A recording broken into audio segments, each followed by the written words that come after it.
रस फुटता उधळलाली भूपाळी रामपारी दिशादाही उजळल्या आल गोकुळ आपुल्या दारी निर्भेळ आणि सकस चवीच गोकुळ लई भारी। गोकुळ दूध संघाची दर्जेदार दुग्ध उत्पादने गोकुळ दूध, दही, तूप, दूध powder, cooking butter, table butter, paneer, इलायची श्रीखंड, आंबा श्रीखंड, फ्रूट श्रीखंड, ताक आणि लस्सी। गोकुळ दूध आणि दर्जेदार दुग्ध उत्पादने, चव आहे कोल्हापुरी, गोकुळ लई भारी। मराठा समाजाला आरक्षण मिळालं पाहिजे ही आमची देखील मागणी आहे। जरांगे पाटील यांच्यासोबत आम्ही आहोत। सरकारने याआधी आरक्षण दिलं होतं, मात्र ते कोर्टात टिकलं नाही। यावेळी असं होऊ नये यासाठी आमचे प्रयत्न आहेत, असं मत शालेय शिक्षण मंत्री दीपक केसरकर यांनी व्यक्त केलं आहे। बघा, जरांगे पाटील हे अतिशय चांगले कार्यकर्ते आहेत आणि त्याच्यामुळे त्यांची जी मागणी होती की कुणबी असतील ज्यांच्याकडे दाखले, त्यांना पुरावे, त्यांना कुणबी दाखले मिळाले पाहिजे, ही त्यांची पहिली मागणी होती। पहिली मागणी आता जवळजवळ मान्य होत आलेली आहे। दुसरी मागणी मी इथून गेल्यानंतर, काल मी ज्यावेळेला गेलो होतो, एक आत्महत्या झाल्यानंतर तिथं मी हॉस्पिटलमध्ये गेलो होतो, तिथं जे प्रमुख नेते होते त्यांची मागणी होती की आमच्यावर असलेल्या पोलीस केसेस ताबडतोब मागे घ्याव्या। अशा मागण्या की ज्या शासनाच्या अखत्यारीत आहेत, आम्ही 100% पूर्ण करू। मराठा समाजाला आरक्षण दिलंच पाहिजे ही केवळ जरांगे पाटील साहेबांची मागणी नाही, आमचीसुद्धा मागणी आहे। म्हणून तर आम्ही ॲक्ट केला। तो ॲक्ट हायकोर्टामध्ये टिकला, सुप्रीम कोर्टामध्ये तो टिकू शकला नाही, तर त्याच्यासाठी क्रिएटिव्ह पिटिशन करत असताना सगळी माहिती गोळा करायला लागेल। या खेपेला आपल्याला हरून चालणार नाही। आम्ही 100% जरांगे पाटील साहेबांच्या बरोबर आणि मराठा समाजाबरोबर आहोत। आम्हाला मराठा समाजाचा अभिमान आहे आणि त्यांच्यासाठी असलेल्या सगळ्या योजना या प्रभावीपणे राबवण्याचा या शासनाचा निर्धार आहे। माझी स्कूल एज्युकेशन डिपार्टमेंटची माझ्याकडे मराठा समाजाचं शिष्टमंडळ आलेलं होतं। अनेक जिल्ह्यांमध्ये ओपनच्या जागा शिल्लक नव्हत्या।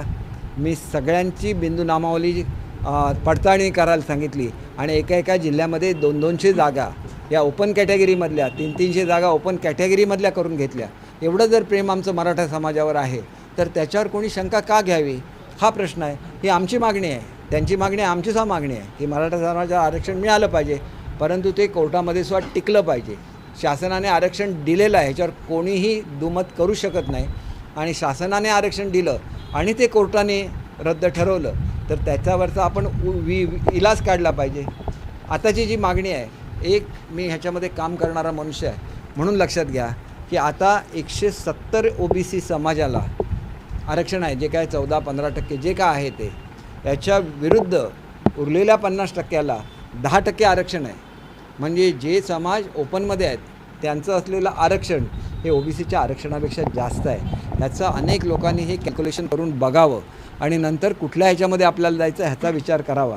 कारण इथं जर आरक्षण EWSचं जास्त मिळत असेल तर त्या आरक्षणाचासुद्धा लाभ कशा रीतीने मराठा समाजापर्यंत पोचेल याच्यासाठी प्रत्येकाने केले पाहिजे। जोपर्यंत थेट आरक्षण मिळणार नाही तोपर्यंत आम्ही EWSचं आरक्षण म्हणतो म्हणजे देणार नसं बिलकुल नाही, परंतु तोपर्यंत हे आरक्षण जे आहे ते कसं इफेक्टिवली मराठा समाजापर्यंत पोचेल आणि त्यांना स्वतंत्रपणे कशा रीतीने आरक्षण देता येईल जे सुप्रीम कोर्टामध्ये टिकेल ते देण्यासाठी शिंदेसाहेब, फडणवीससाहेब, अजितदादा सगळे कटिबद्ध आहोत। आम्हीसुद्धा कटिबद्ध आहोत। आम्ही जरांगे पाटलांच्या बरोबरच आहोत, परंतु त्याच्याचबरोबर उदयनराजे आहेत, छत्रपती संभाजीराजे आहेत, सगळ्यांची बोलणी चालली आहेत, सर्व नेत्यांची बोलणी चालली आहेत, सगळ्यांचं मार्गदर्शन घेण्याचं काम चाललेलं आहे आणि सगळ्यांच्या मार्गदर्शनातून एकदा मराठा समाजाला आरक्षण मिळावं हीच सरकारची सुद्धा तळमळ आहे।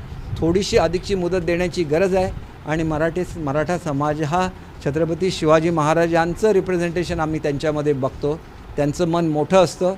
निश्चितपणे थोडीशी श्रद्धा सबुरी बाळगली तर everything is well that ends well, त्याचप्रमाणे या प्रकरणाचा सुद्धा शेवट अतिशय गोड होईल याची मला काळजी। आमचे दिवसभरातले सर्व अपडेट्स, ताज्या घडामोडी आणि थेट लाईव्ह पाहण्यासाठी सबस्क्राईब करा, लाईक करा कोकणचं नंबर 1 महा चॅनल कोकण 7 लाईव्हचं YouTube चॅनल।